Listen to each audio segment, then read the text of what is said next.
तो एक पार्टी के कद्दावर नेता ने राष्ट्रपति पे जब टिप्पणी करा तो पूरे देश का जो ट्राइबल समाज है उसको तकलीफ हुई, एम्बैरेसमेंट हुई। Basically deputy chairman sir, tribal समाज को राष्ट्रपति के पद पर आज भी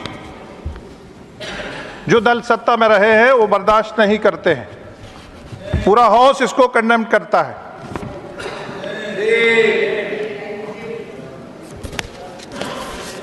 अभी बातें हो रही हैं, मुझे 2-3-4 दिन पहले से हाउस में एक बात डिस्कस हो रही है।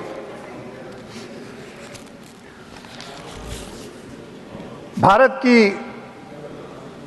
सदर ने भी, प्रेसिडेंट साहिबा ने भी उनका जिक्र किया है। यहाँ दुनिया की सबसे बड़ी गैदरिंग हुई है महाकुंभ में। पूरा हाउस, पूरा देश जो जाने गई हैं उसके लिए हम श्रद्धांजलि पेश करते हैं। लेकिन अगर हम थोड़ी नज़र मारें हिस्ट्री में, फरवरी 1956 में 800 लोगों की जानें गई। अगस्त 2013 में नासिक में 29 लोगों की जानें गई। 2005 जनवरी में 293 लोगों की जानें गई। फरवरी 2013 में ब्रिज कोलैप्स से 46 लोगों की जानें गई। यहाँ नहीं, पूरी दुनिया में मक्का मुअज़्ज़मा और मदीना मनव्वरा में भी ये स्टैम्पर्ड भगदड़ हुई है।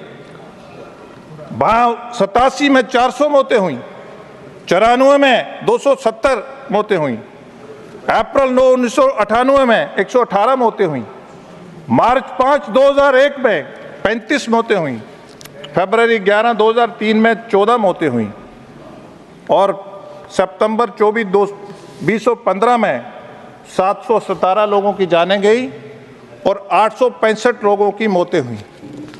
बड़े अफसोस से कहना पड़ता है कि आज हम ऐसी चीज़ों को भी इशू बना के अपने आप को जिंदा रखना चाहते हैं। अगर हमने 10 साल पहले वहाँ व्यवस्था देखें, वहाँ कोई टेक्नोलॉजी, कोई कुछ नहीं था, ओपन डेफिकेशन थी, इनएफेक्टिव गार्बेज डिस्पोजल था, लैक ऑफ मॉडर्न सिक्योरिटी और मैनुअल पुलिसिंग थी, कोई भी वहाँ लैक ऑफ ट्रांसपोर्ट।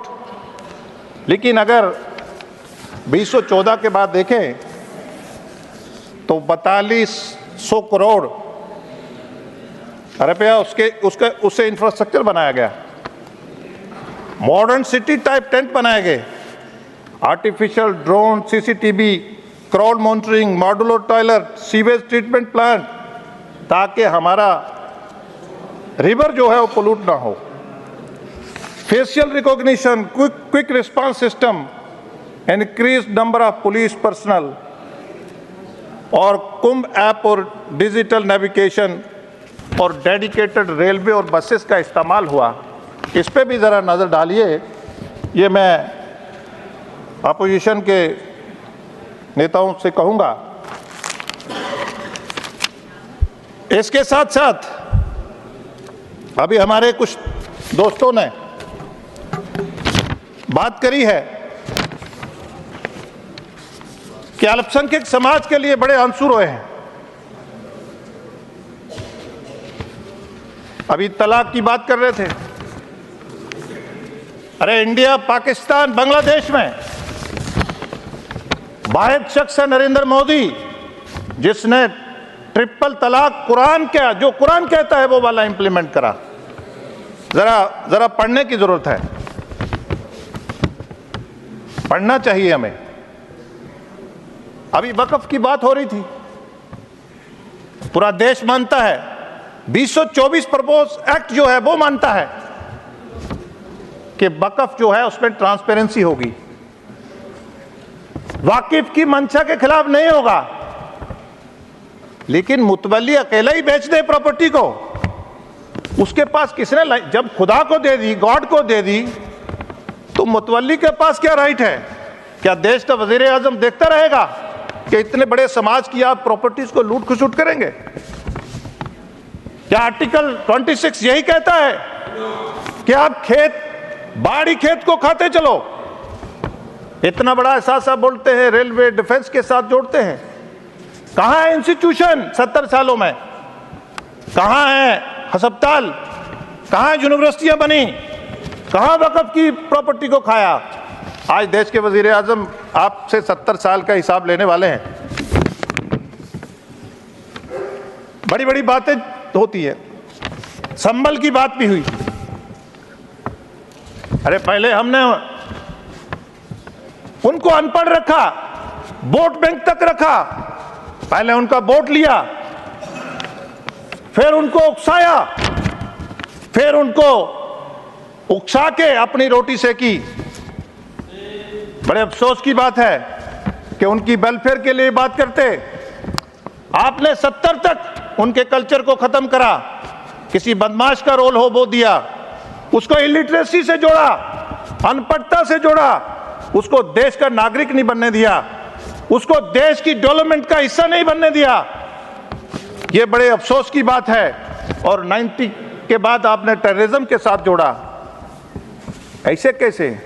आप साइको टेरर, आप एक कम्युनिटी में टेरर, बड़े भाई का टेरर क्रिएट कर रहे हैं कि आपको, जो आपका बड़ा भाई है वो आपको खा जाएगा, आपके मदरसे खा जाएगा, आपकी वो खा जाएगा। हमें इस चीजों से बाज रहना चाहिए। आज डिप्टी चेयरमैन सर, आज देश के वजीर आजम चाहते हैं कि स्टार्टअप स्टैंड अप के जरिए देश की बड़ी माइनॉरिटी जो है मेजॉरिटी के साथ कंधे से कंधा मिला के विकसित भारत, जो दुनिया की तीसरी बड़ी ताकत का देश के वजीर आजम ने जो अहद किया है, टारगेट फिक्स किया है, उसमें वो हिस्सा बने। देश के वजीर आजम चाहते हैं कि वो एक हाथ में कुरान और एक हाथ में टेक्नोलॉजी रखें, लेकिन नहीं चाहते वो लोग जो उनका वोट बैंक पे डिपेंडेंट हैं। वो चाहते हैं वो वोट तक ही रहें।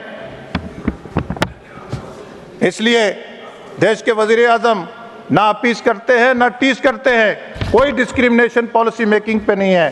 तो इसलिए मैं ये भी कहूँगा हाउस के सामने कि हमें एक देश के बड़े तबके को आगे बढ़ने देना चाहिए और उसकी हौसला अफजाई करनी चाहिए। और ये मैं कहूँगा, मैं जम्मू कश्मीर से आता हूँ, वहाँ भी इस तरह की पॉलिसी पिछले 70 साल इस्तेमाल करी गई। वहाँ जब शुरुआत में हम यूएन में चले गए, जम्मू कश्मीर के लोगों में दोहरी ज़हनियत क्रिएट करी गई। उनको मालूम तक नहीं रहा, कभी उनको ऑटोनॉमी का और कभी so called short form of आज़ादी का लारा दिया। और इस तरह करते करते उनको दिमाग में दोहरी ज़हनियत क्रिएट करी। आज उनका जो वहाँ से जम्मू कश्मीर से लोग भाग रहे थे, वहाँ आज स्टेबिलिटी आई है। आज लोग अपनी प्रॉपर्टी पे खर्चा कर रहे हैं। जिसकी एक दुकान थी वो 2 बना रहा है, जिसका एक होटल था वो दूसरा बना रहा है। आज वहाँ हमने मिनॉरिटीज को, आज जो वहाँ से कश्मीरी पंडित, वो जो वहाँ अपना घर, अपनी इबादत गाह छोड़ के भागा था, आज हम उसको कोशिश कर रहे हैं कि वो वापस अपने घर में जाए। आज हमने उसका पॉलिटिकल रिजर्वेशन करा है देश के वजीर आजम ने। 70 साल डिप्टी चेयरमैन सर, इनको वहाँ ओबीसी समाज नहीं दिखा। समय खत्म। 70 साल। Please, I am concluding sir. Conclude sir मेरे पार्टी का टाइम है। कंक्लूड सर 70 साल खत्म करें जल्दी। सर 70 साल ओबीसी समाज को हमने मेयर 2% रिजर्वेशन दिया, देश के वजीर आजम ने उनको 8% रिजर्वेशन दिया। सर अभी मेरी शुरुआत थी सर। खत्म करें। सर इलेक्शन, प्लीज आज जो बड़ी बड़ी कल तक बड़ी डिमांडें करते थे कि जनाब असेंबली का इलेक्शन, हमने असेंबली का इलेक्शन करवाया, पार्लियामेंट का इलेक्शन करवाया, हमने 3 टायर का करवाया, लेकिन यहाँ एमपी 500 वोट से भी आते थे। लेकिन पहली बार देश के वजीर आजम और वहां से हमारा इलेक्शन कमीशन ऑफ इंडिया ने इलेक्शन करवाया, Conclude करें। भारी तादाद में कश्मीर और जम्मू में लोगों ने वोट दिया। Thank you. और Thank you. हमने Thank you. पूरे देश की पॉलिटिकल Thank you. जमात को बताया, Thank जो you, कि please. इस पे मैं क्वेश्चन उठाते दूसरे हैं स्पीकर को आमंत्रित करूंगा। Please, ईवीएम पे, please take your आज seat. वहां आप लोग बैठे, please. जीत के आए। थैंक यू चेयरमैन, शुक्रिया। माननीय सदस्यगण,